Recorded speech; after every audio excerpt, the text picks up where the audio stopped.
Varsity লাইফের গল্প। Tuition করে চলি। ধনী ফ্যামিলির ক্লাস 7-এর তেদর এক ছাত্র পড়ায়। পড়ালেখায় মন নেই, সারাক্ষণ আং সাং পেঁচাল। পড়ার শুরুতে ওকে একটা গল্প বলতে হবে। গল্প যদি ওর ভালো লাগে তাহলে সে পড়বে, আর না হয় পড়বে না।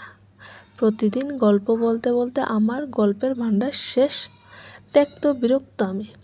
একদিন বললাম, আগে এই দুটো অঙ্ক করে দেখাও, তারপরে গল্প বলবো।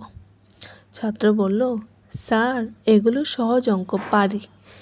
আপনি আগে গল্প বলেন। মুখে পারি বললে হবে না, আগে করে দেখাও। এমন সময় ওদের অল্প বয়সী কাজের মেয়েটা 2 পিরিচে ছাত্র আর আমার জন্য 2টো করে 4টি মিষ্টি নিয়ে গেল। ছাত্র মিষ্টির দিকে একবার তাকিয়ে বলল, ঠিক আছে, তাহলে বাজি হয়ে যাক। আমি বললাম, কি বাজি? যদি অঙ্ক দুটি পারি তাহলে আমি নিজের মিষ্টিও খাবো, আপনার মিষ্টিও খেয়ে ফেলবো। বললাম, আর যদি না পারো? না পারলে আমার মিষ্টিও আপনি খেয়ে ফেলবেন।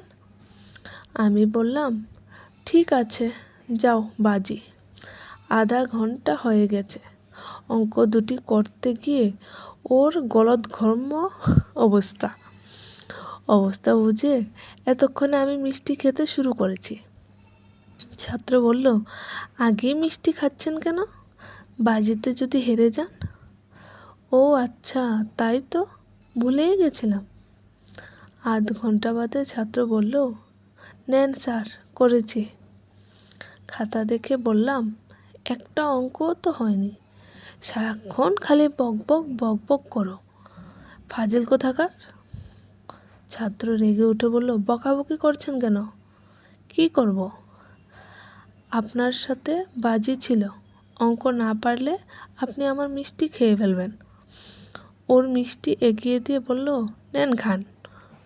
সত্যি খাবো? হ্যাঁ খান। সত্যি খাবো? হ্যাঁ সত্যিই খাবেন। ছাত্রের পীড়াপিড়িতে নিজের মিষ্টির সাথে ওর একটা মিষ্টিও খেয়ে ফেললাম। ছাত্র অবাক হয়ে কিছুক্ষণ তাকিয়ে রইল, তারপর হঠাৎ কান্না জুড়ে দিল। আমি ভেবাচাকা খেয়ে বললাম, ও খেয়ে গেলাম। ওর মা পাশের ঘর থেকে দৌড়ে আসলো। কি হয়েছে বাবা? দেখো না, স্যার আমার একটা মিষ্টি খেয়ে ফেলেছে। লজ্জায় আমি ভেবাচাকা খেয়ে গেলাম।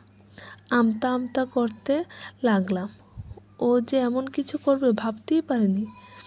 ছাত্রের মা বলল, ছি বাবা, এমন করতে নেই। স্যারের বোধহয় খুব খিদে পেয়েছিল, তাই খেয়েছে। পড়া শেষ করো, তোকে আরেকটা দিব। লজ্জায় আমি মরি অবস্থা। হঠাৎ ছাত্রের বড় বোনের আবির্ভাব। বলল পর্দার আড়াল থেকে, আমি সব শুনেছি, তুই স্যারের সাথে বাজি লেগেছিস, বাজিতে হেরে জোর করে মিষ্টি খাইয়েছিস, এখন আবার নিজে কাঁদছিস। তোরে থাপড়ান দরকার। আমার ঘাম দিয়ে জ্বর ছাড়ল। ছাত্রের বড় বোন যে পর্দার আড়াল থেকে আমাকে খেয়াল করত, এই প্রথম সেটা বুঝতে পারলাম। মনে মনে তাকে লক্ষ কোটি ধন্যবাদ জানালাম। বাকিটা কেবলই ইতিহাস। বন্ধুরা, গল্পটা যদি আপনাদের ভালো লেগে থাকে, please like, share and subscribe করে দেবেন, এরকম আরও নিত্য নতুন ভিডিও পাওয়ার জন্য।